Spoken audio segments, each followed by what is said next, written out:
Bonjour à tous, c'est Nicolas. Aujourd'hui, nous voyons un petit peu les protections des mages noirs. Pour savoir comment ça fonctionne dans le côté obscur, c'est une façon de mieux comprendre dans quel cycle sont piégés les êtres qui ont fait des pactes ou alors qui œuvrent avec la magie noire.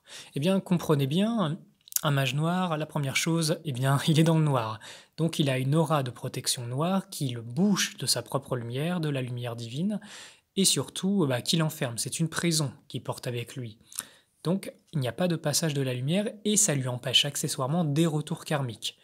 Comprenez bien, c'est comme un bouclier qui fonctionne avec du vampirisme, c'est-à-dire ça va se nourrir de toutes les pensées négatives que vous allez lui envoyer et ça va le rendre plus fort. Quand on dit que d'une certaine façon le mal se renforce avec le mal, eh bien c'est véritable. Comment ça marche leur magie? Eh bien, comme ils n'ont pas accès à la lumière, ils ont besoin toujours de sources d'énergie. Eh bien, tu vois, vous voyez, c'est comme s'ils avaient des réserves de magie noire, c'est leur banque personnelle ou collective, qui leur permet de pratiquer leurs actes impies. Généralement, ils utilisent des esclaves comme bouclier humain, ou alors ce sont tout simplement leurs larbins qui vont, quand ils ont gagné suffisamment en pouvoir, eh bien, ils vont s'en servir pour perpétrer leurs actions. Mais comprenez bien que ces êtres sont esclaves. Ils sont enfermés dans leur propre réalité, ils sont enchaînés, ils ne sont aucunement libres et ils n'ont absolument pas de véritable pouvoir. Donc, comprenez bien, si la protection tombe, ça provoque des retours karmiques énormes.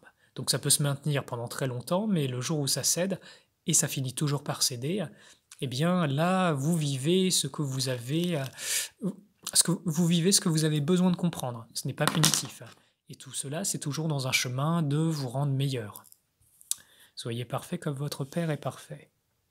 Donc, une méthode pour ces mages noirs, c'est de s'enfoncer dans l'ombre. Plus ils s'enfoncent dans l'ombre et puis se mettre hors de portée, justement, de ces retours karmiques. Pourquoi? Parce que le temps est beaucoup plus long dans la densité de ces énergies, voire même parfois annulé. Ils sont esclaves et ils ont la pression constante de ramener de l'énergie pour, pour leur banque et surtout pour d'autres qui les manipulent et qui les asservent. Je vous le dis encore, pour ceux qui sont dans cette situation, un retour est toujours possible. Toujours. Je vous dis à très bientôt et dans le prochain épisode, nous verrons les différents types d'âmes qui voyagent sur la Terre. Tout du moins un échantillon. À très bientôt.